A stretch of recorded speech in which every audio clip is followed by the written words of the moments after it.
হ্যাঁ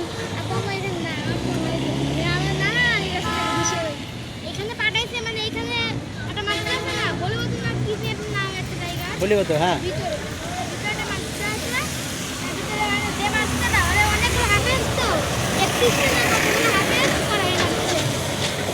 এ তুমি একাই পাবনা যাওয়া আসা করো, সমস্যা না?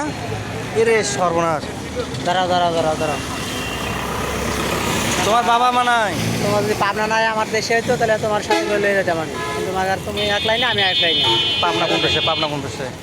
পাবনার ঘুরতে যেতে পাগলা গারদ বগুড়া থেকে লাইন কাটো শালা কিন্তু শালা দিকে তুমি এখন কোথায় থাকো? মানে এখানে কোথায় থাকো? কার বাসায় থাকো? মাদ্রাসায় থাকো তুমি? এইখানে মাদ্রাসা ভর্তি হইছো?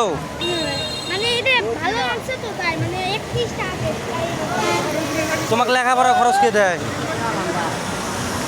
তোমাকে লেখাপড়া খরচ কে দেয়? এখন যদি গাড়ি না পাও তাহলে কোথায় যাবা?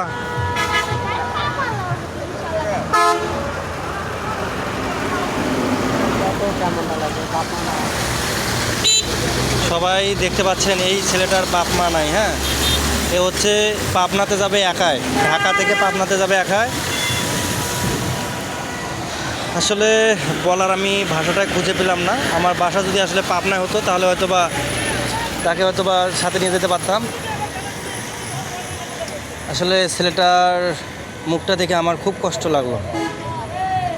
সবাই ছেলেটার জন্য দোয়া করবেন।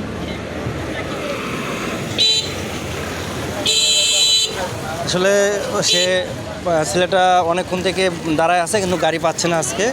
আসলে আমরাও গাড়ি পাচ্ছি না, অনেকক্ষণ থেকে প্রায় ঘন্টাখানিক থেকে আমরাও যাবো রংপুরে, আমরাও গাড়ি পাচ্ছি না। ছেলেটার কথা দেখে, কথা শুনে আমার এতটা খারাপ লাগলো যা বলার বাইরে। আমি আর কি বলবো, বলার ভাষা আমি খুঁজে পাচ্ছি না। তো সবাই ছেলেটার জন্য দোয়া করবেন। ছেলেটা কিন্তু হাফেজি লাইনে পড়ার জন্য বলছে। আমি শুনছি যে এখানে কেন পড়ো, আর কোনো জায়গা নাই? ছেলেটা বলছে যে এখানে অনেক ভালো, যার কারণে এই মাদ্রাসা পড়ে। এখানে 31টা হাফেজ নাকি যেন এরকম বলছে। তো সবাই ছেলেটার জন্য দোয়া করবেন, ঠিক আছে? ছেলেটা একবার সেটা বলতো কোন জায়গা? কত কত কত? দুটা সামনে কোথায়? সামনে কোথায়? আসসালামু আলাইকুম। কি খবর মামা, ভালো আছেন? সিট কয়টা তোর? দুইটা। এই একটা সিট আটে